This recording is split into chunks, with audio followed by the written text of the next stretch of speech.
Mr. Speaker, I want to ask the Prime Minister about the bedroom tax. Alison in Middlesbrough has 18-year-old twin sons who are both in the army. The Prime Minister's bedroom tax means that while her sons are away, she will be charged more for their bedrooms. She says, "I resent the fact that both my sons are serving and protecting their country, and in return will not have a home to come home to when they are granted their much-needed leave."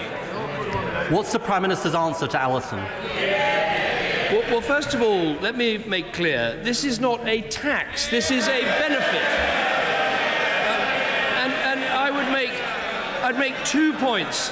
I'd make 2 points in respect to the specific case that he raises. First of all the time Labour was in government, if you were in a private sector rented home and you were in receipt of housing benefit, you did not get any benefit for empty rooms. I think that is important, so it is only fair we treat people in social housing the same way. The second point I'd make is if anyone is away from home, then obviously their earnings aren't counted, and so therefore the benefits of that person are likely to go up.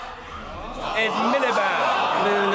Mr. Speaker, I look forward to him explaining to Alison why her paying £25 a week more from April is not a tax on her. And as for his point about the private rented sector, I think he misunderstands the point of social housing.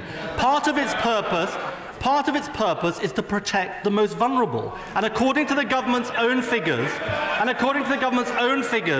2/3 of the people hit are disabled.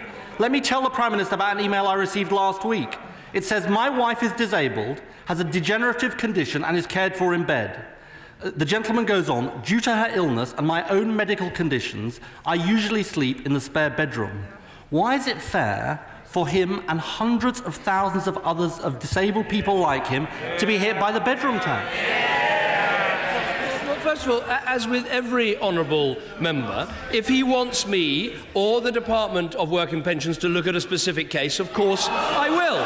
But let me again make some detailed points to him.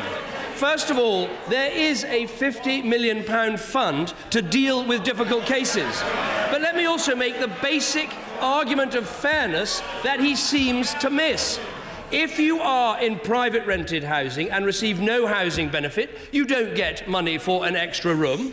If you are in private housing and do get housing benefit, you don't get money for an extra room. So there's a basic argument of fairness. Why should we be doing more for people in social housing on housing benefit than people in private housing on housing benefit? And there's one additional point that, frankly, Mr. Speaker, he has got to engage in. The housing benefit bill is now £23 billion a year. Now, we know that he is against capping welfare. We know he's against restricting welfare to below the rate of increase in wages. We know all the things he's against. We are beginning to wonder what on earth he's for. Benefit, he is spending more than £8 billion more than he planned on housing benefit because of his economic failure during this Parliament. And I just say to him, the whole point of social housing is to protect families, including the disabled. Now, it doesn't sound like he's going to do anything for military families or the disabled, but let's talk about a group of people he is moved by. I have here a letter sent on his behalf by the Conservative Party Treasurer about the so-called mansion tax. And it says this: "We promise that no homes tax will be introduced during the course of this Parliament." And it goes on, "To keep the taxman out of your home, please help by donating today and supporting the No Homes Tax campaign." Can the Prime Minister explain what is it about the plight of those people that he finds so much more compelling than those hit by the bedroom tax? Well, if he's in favour of a mansion tax, why didn't he introduce one in the 13 years in government? If he's so passionate about social housing, why didn't he build any when he was in government?